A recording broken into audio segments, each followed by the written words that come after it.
आज अपन शुरू कर रहे हैं 20 ऑब्जेक्टिव प्रश्न की एक सीरीज। और अपना पहला प्रश्न है, घटियाला शिलालेख के में निम्नलिखित में से किस वंश की जानकारी प्राप्त होती है?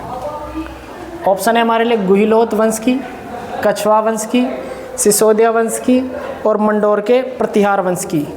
तो इस प्रश्न का सही आंसर है ऑप्शन डी, मंडोर के प्रतिहार वंश की। अब आपसे प्रश्न ये भी पूछा जा सकता है कि घटियाला शिलालेख जो है ये कब का है? तो ये 861 ईस्वी का है और ये जोधपुर के अंदर मिला था। ये फैक्ट भी आपको ध्यान रखना है, 861 ईस्वी का है, जोधपुर के अंदर मिला था। और इसमें अपन को गुर्जर प्रतिहार वंश जो था ना, गुर्जर प्रतिहार वंश को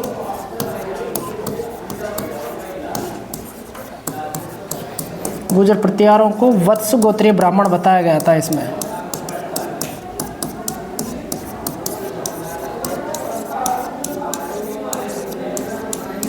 तो अपन को ध्यान रखना है घटियाला शिलालेख का संबंध मंडोर के प्रतिहारों से है और ये जोधपुर के अंदर मिला था। अब देखते हैं अपन दूसरे प्रश्न को। और अपना दूसरा प्रश्न है, राजस्थान में संस्कृत का प्राचीनतम अभिलेख कहाँ से प्राप्त हुआ है? ऑप्शन है नांदसा, पुष्कर, बयाना और घोसुंडी। तो इस प्रश्न का सही आंसर है घोसुंडी। संस्कृत का राजस्थान में प्राचीनतम अभिलेख घोसुंडी से प्राप्त हुआ है। और घोसुंडी कहाँ पर है? चित्तौड़ में है। ये राजस्थान में संस्कृत का प्राचीनतम अभिलेख माना जाता है। इसकी लिपि ब्राह्मी है, ये भी ध्यान रखना है।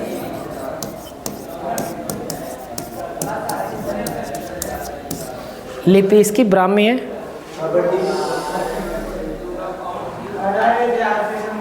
और इससे भागवत संप्रदाय की जानकारी अपन को प्राप्त होती है।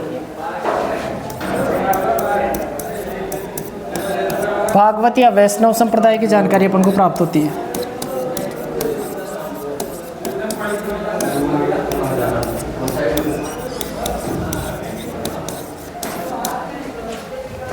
तो प्रश्न का आंसर है संस्कृत का प्राचीनतम अभिलेख घोसुंडी। और ये कहाँ पर है? चित्तौड़ के अंदर। इसकी लिपि है ब्राह्मी और इससे राजस्थान में भागवत या वैष्णव संप्रदाय की जानकारी अपन को प्राप्त होती है।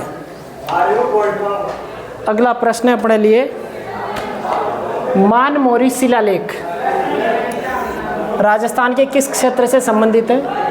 ऑप्शन है मंडोर, माउंट आबू, चित्तौड़ और पाली। तो प्रश्न का सही आंसर है चित्तौड़। मानमोरी अभिलेख का संबंध है चित्तौड़गढ़ से।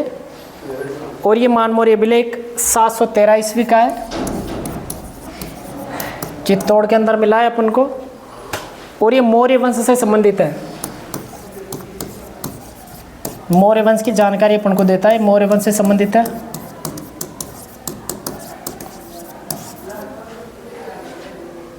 और इसके रचयिता पुष्य माने जाते हैं।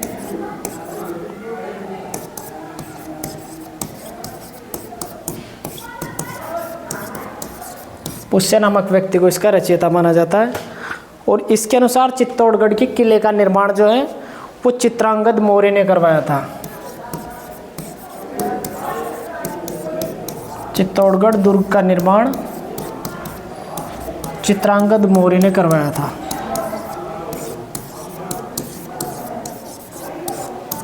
ऐसी जानकारी प्राप्त होती है अपन को मानमोरी के शिलालेख से जो चित्तौड़ के अंदर अपन को मिला है। समय पूछ ले तो 713 किस वंश से संबंधित है? तो मौर्य वंश से संबंधित है।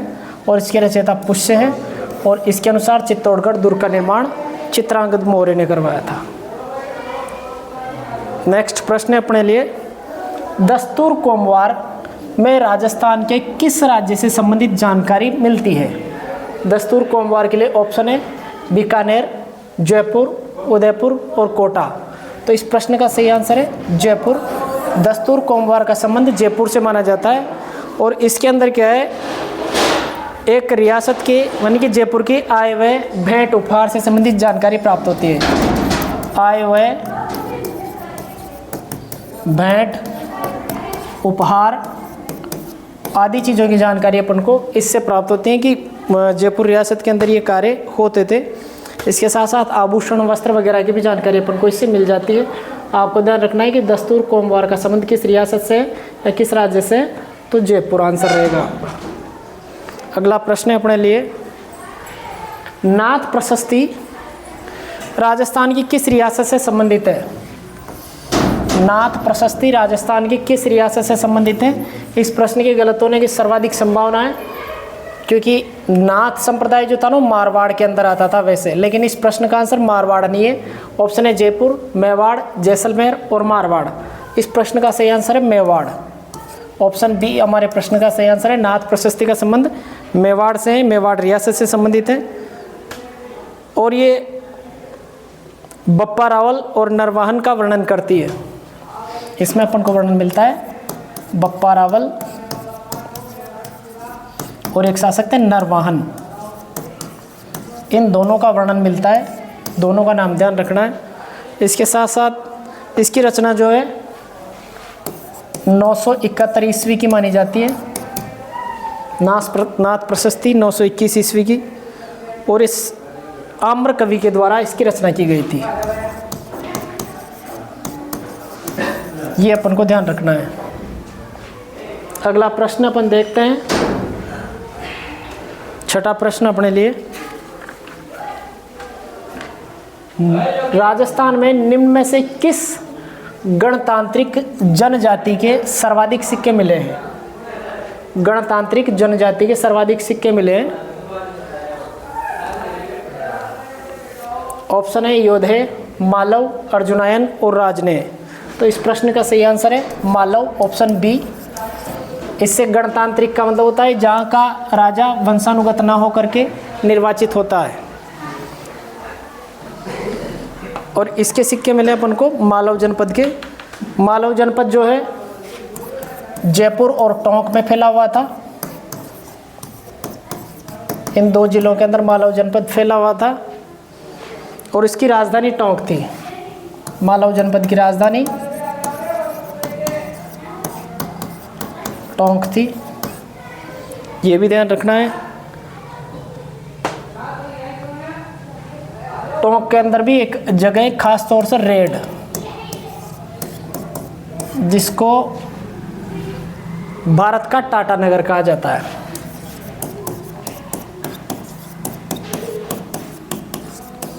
यहाँ से भी सिक्के अपन को खूब सारे प्राप्त हुए। अब चलते हैं अपना अगले प्रश्न पर। बरली शिलालेख में जो अशोक के काल से पूर्व के समय का माना जाता है, ये कहाँ से प्राप्त हुआ है? बरली का शिलालेख कहाँ से मिला है? ऑप्शन है अलवर, टोंक, अजमेर और भीलवाड़ा। तो इस प्रश्न का सही आंसर है अजमेर। ऑप्शन सी हमारे प्रश्न का सही आंसर है। बरली शिलालेख अपन को अजमेर से मिला है और ये 443 ईसा पूर्व का है। 443 ईसा पूर्व का है। इसकी खोज जो है गौरीशंकर हीराचंद ओझा ने की थी। ये भी अपन को ध्यान रखना है। इसकी लिपि ब्राह्मी है।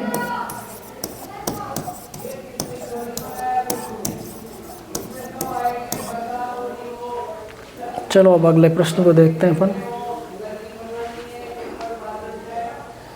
निम्नलिखित में से कौन सा सुमेलित नहीं है? ये एक तरफ रियासत का नाम है, दूसरी तरफ उस रियासत में प्रचलित सिक्का है। धौलपुर के सिक्के तमंचा शाही, भरतपुर के सिक्के मदन शाही, प्रतापगढ़ के सिक्के सालिम शाही और करौली के सिक्के माणक शाही। तो इनमें से वो देखना है अपन को जो सही तरीके से सुमेलित नहीं है। तो इस प्रश्न का आंसर है भरतपुर के सिक्के मदन शाही।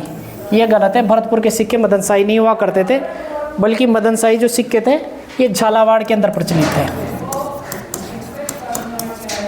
मदन शाही सिक्के झालावाड़ में थे। अब आपको ध्यान रखना है कि धौलपुर में कौन से सिक्के थे?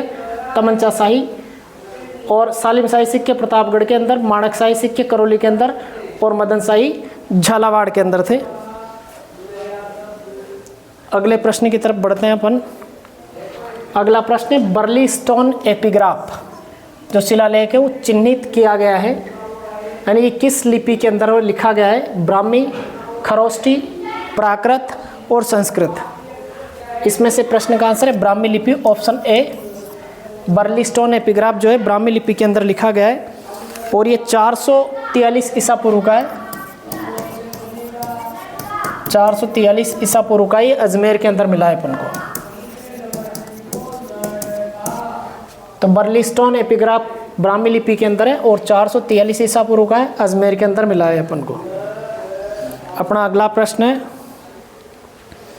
बीसल देवरासो की मुख्य महिला पात्र कौन सी है? यानी कि बीसल देवरासो जो है, इस किताब के अंदर जिस महिला का सर्वाधिक चित्रण मिलता है, जो मुख्य महिला माने गए, वो कौन सी है? ऑप्शन है Rajmati, option B Padmini, option C Indumati, option D Deval Devi. तो इस प्रश्न का सही आंसर है ऑप्शन ए राजमती। बीसल देवरासो की रचना जो है ये नरपति नाला ने की थी।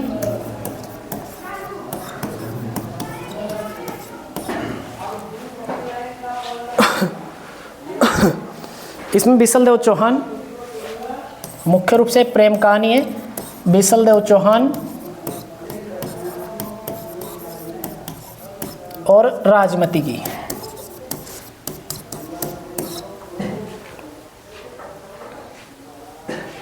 अगले प्रश्न की तरफ बढ़ते हैं अपन।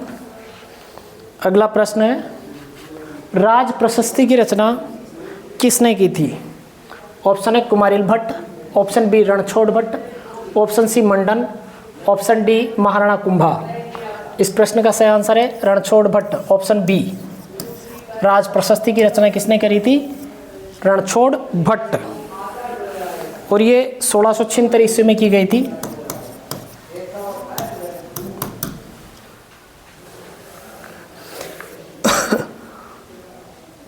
इस प्रशस्ति को मेवाड़ का लघु इतिहास भी कहा जाता है।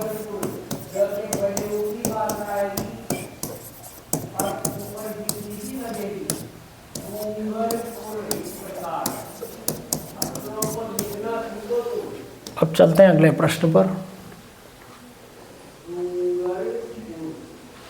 Annals and antiquities of Rajasthan पुस्तक किसने लिखी थी? ऑप्शन है Vincent Smith, option B colonel James Tod, option C colonel G B. Malleson, option D Philip Mason. प्रश्न का सही आंसर है कर्नल जेम्स टॉड।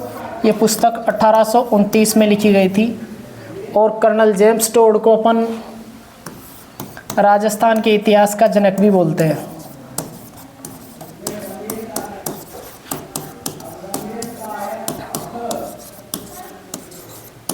इन्होंने एक और किताब लिखी थी, central and western Rajput states in India. ये किताब भी नहीं की है। अगला देखते हैं अपन।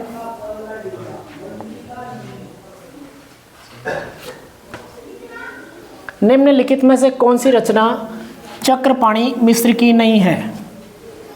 ऑप्शन है विश्ववल्लभ, ऑप्शन बी मुहूर्तमाला, ऑप्शन सी राज्याभिषेक पद्धति, ऑप्शन डी देवमूर्ति प्रकरण।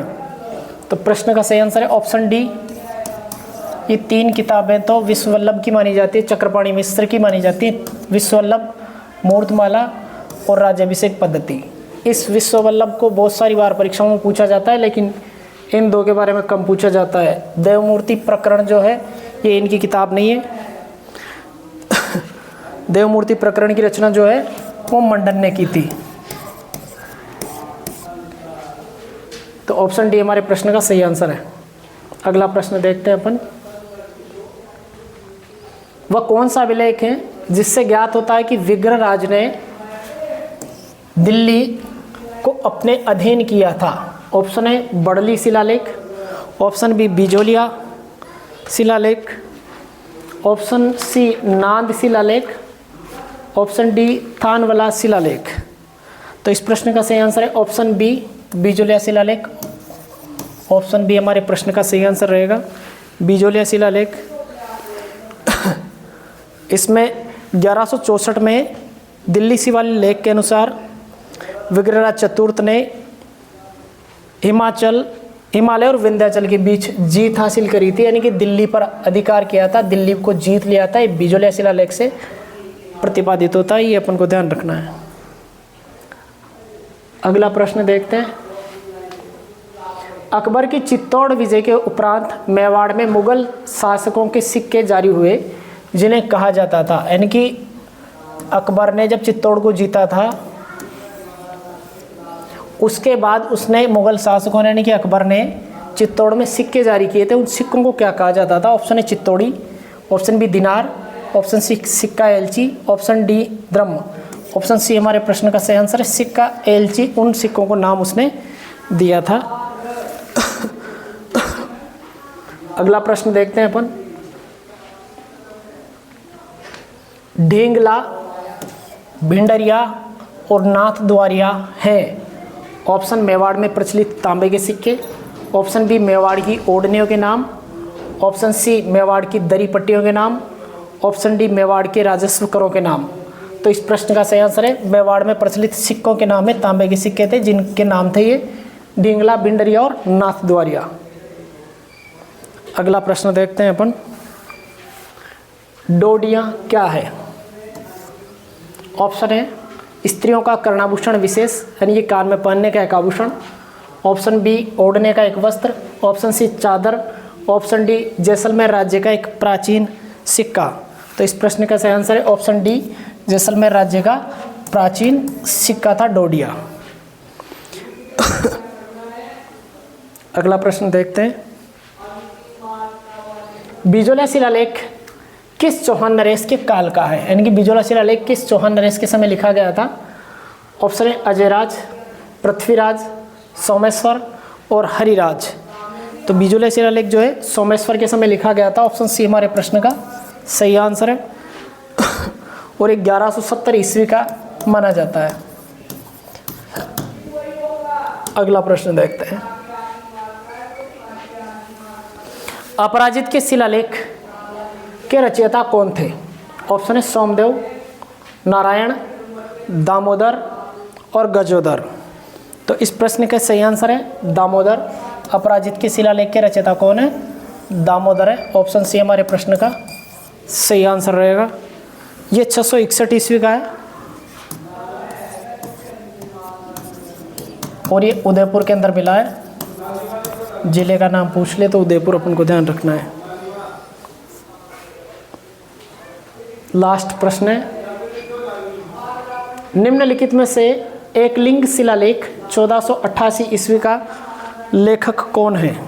ऑप्शन है Maheshwar, option B Jagannath Rai, option C Maharana Kumbha, option D Jagat Singh. तो इस प्रश्न का सही आंसर है महेश्वर, ऑप्शन ए। और ये जो शिलालेख है एकलिंग शिलालेख, ये 1488 ईस्वी का है। एकलिंग नाथ के मंदिर के अंदर मिला है। और ये जो मंदिर है एकलिंग नाथ के मंदिर में ही है।